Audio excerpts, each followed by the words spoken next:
Bismillahirrahmanirrahim. Assalamualaikum warahmatullahi wabarakatuh.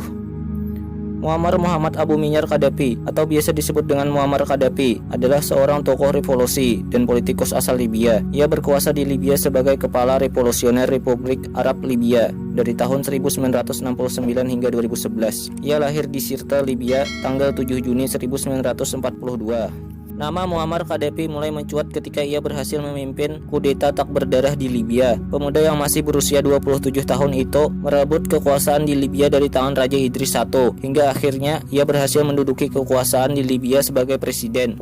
Pada tahun 1970, Qaddafi memindahkan basis militer Amerika Serikat dan Inggris di sekitar Libya. Ia juga mengusir orang-orang Italia dan warga Libya keturunan Yahudi. Pada tahun 1973, ia mengubah alat tukar Libya menjadi dinar emas, mengelola sumber minyak Libya, dan menasionalisasi ladang minyak milik asing. Selain itu, Qaddafi juga mengembalikan sejumlah aturan dalam hukum fikih Islam, seperti larangan minuman beralkohol dan perjudian.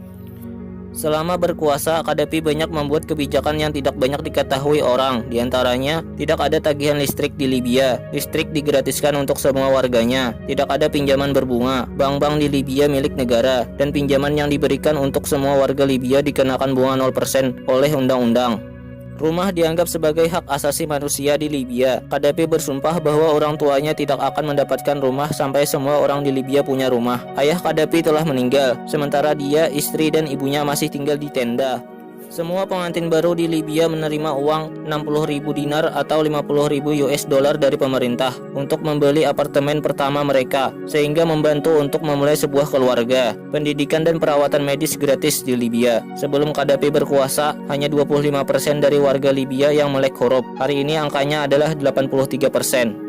Jika warga Libya ingin membuka usaha di bidang pertanian, mereka akan menerima lahan pertanian, rumah pertanian, peralatan, bibit, dan ternak untuk memulai peternakan mereka. Semuanya gratis.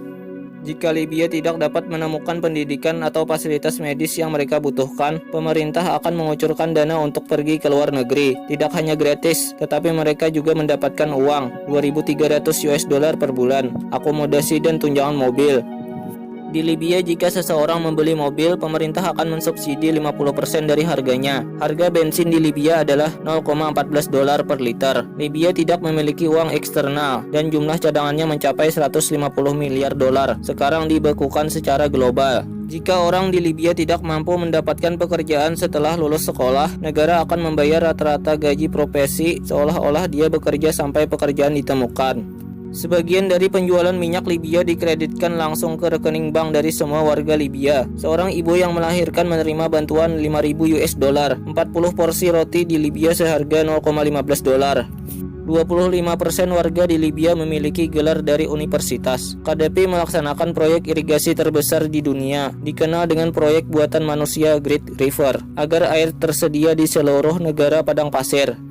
Muammar Qaddafi merupakan korban pembunuhan karakter oleh Amerika Serikat, sekutu, dan para anteknya. Ia disebut diktator karena menjadikan Libya mandiri, tak punya hutang luar negeri, 1/5 penduduknya penghafal Quran, dan inisiatifnya membentuk lembaga sufi dunia. Hanya para pemberontak yang ingin menggulingkan pemerintahannya. Mereka adalah sebagian kecil dari warga Libya yang berasal dari suku Raja Idris, yang dulu dikudeta Qaddafi tanpa pertumpahan darah. Mereka masih dendam atas kudeta tersebut. Dengan topik diktator, maka disusunlah misi penggulingan Qaddafi. Melihat ada peluang untuk menggulingkan Qaddafi, para pemimpin dunia yang anti Qaddafi bergotong royong untuk membantu pasukan pemberontak agar seolah-olah yang terjadi dan terlihat di mata dunia adalah perang saudara. 20 Oktober 2011, Muammar Qaddafi ditangkap oleh Tentara Transisi Nasional Libya dengan keadaan penuh darah. Setelah itu ia ditembak oleh pemberontak di bagian dada dan perut, sehingga membuatnya terluka parah. Lalu ia dibawa menggunakan ambulans, namun nyawanya tak terselamatkan. Akhirnya ia wafat.